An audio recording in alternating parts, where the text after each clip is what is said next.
Warahmatullahi wabarakatuh. Perkenalkan, nama saya Putri Pangestu Gusti dengan NIM 032. Saya Nila Ikmaliani dengan NIM 017. Assalamualaikum warahmatullahi wabarakatuh. Perkenalkan, nama saya Fatma Deviananisha, NIM 21031060022. Perkenalkan, kami dari PIAUD 1A kelompok 1 ingin menjelaskan tentang struktur dan fungsi otak. Neuroscience adalah bidang ilmu yang mempelajari tentang sistem saraf atau neuron. Setelah kita belajar tentang pengertian neuroscience, kita akan belajar tentang otak. Apa sih otak itu? Otak adalah sebuah organ yang ada di kepala sebagai pengendali semua fungsi tubuh manusia. Otak dan fungsinya. Otak memiliki 3 bagian utama, yaitu otak besar, otak kecil, dan batang otak. Berikut penjelasannya. Otak besar terbagi menjadi 2 bagian, yaitu otak kanan dan otak kiri. Bagian otak kanan berfungsi untuk mengontrol pergerakan sisi tubuh bagian kiri, dan otak kiri mengontrol pergerakan sisi bagian kanan. Otak kecil terletak di bawah otak besar pada bagian belakang otak. Fungsinya mengendalikan gerakan, menjaga keseimbangan, mengatur posisi, dan koordinasi gerakan tubuh. Batang otak adalah seikat jaringan saraf di dasar otak.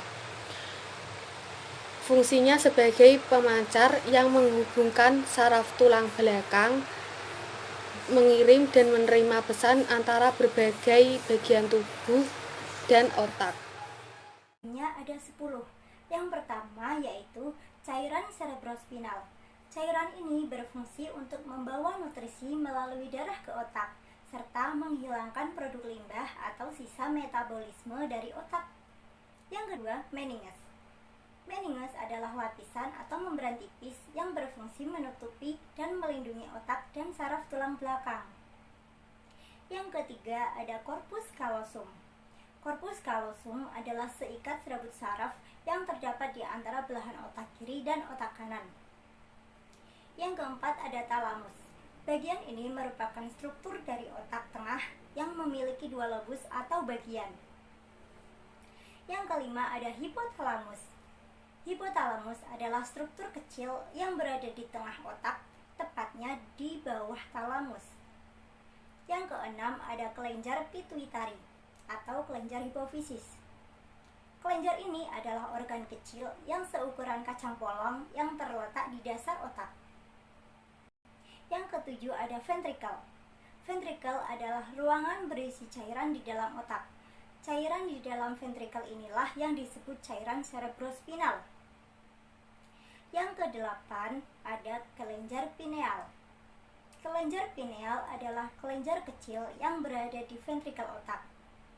Kelenjar ini berperan dalam perkembangan sistem produksi dan menghasilkan hormon melatonin yang mempengaruhi pola tidur sehari-hari.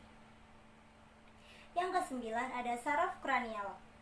Fungsi saraf kranial antara lain mengendalikan pergerakan otot mata, mempengaruhi indera perasa dan pendengaran, menjaga keseimbangan tubuh, dan mengendalikan otot-otot dan kinerja otak di dalam tubuh. Yang ke-10, ada sistem limbik. Sistem ini berperan dalam mengendalikan amarah dan rasa takut, serta mempengaruhi daya ingat. Otak terbentuk dan berkembang sejak manusia masih dalam kandungan hingga dewasa. Sel-sel saraf ini kemudian terus berkembang saat bayi dilahirkan, masa anak-anak, usia remaja, usia dewasa, hingga lanjut usia. Sekian dari kami, kelompok 1, penjelasan tentang struktur dan fungsi otak. Apabila ada salah kata, tutur kata yang tidak baik, dan lainnya, kami, kelompok 1, memohon maaf sebesar-besarnya. Terakhir kata dari kami, wassalamualaikum warahmatullahi wabarakatuh.